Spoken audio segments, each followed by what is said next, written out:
छकरी बिस्तारै खानु है हाँटी मर्कलाई काँडा क्या फेरि पानी हो भने नुनचेले कम्ती हुन्छ केमा कुनमा यसमा त ठिकै हो ए मेन टेबलमा राखिदिँदै पनि नरहेछ कि अब मैले त मटन गरिहाल्छु त खतरा तरिकाले मटन अघि देखो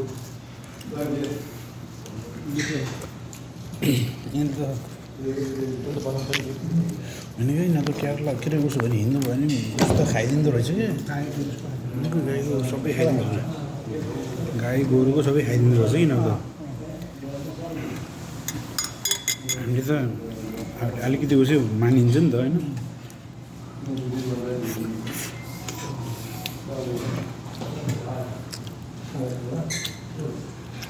तपाईँले यो खानालाई के भन्न चाहनुहुन्छ दामी के दामी हो मिठो छ हो साँच्चै म पनि खाँदैछु सबैले साम्बर के खानुभएको म चाहिँ यस्तो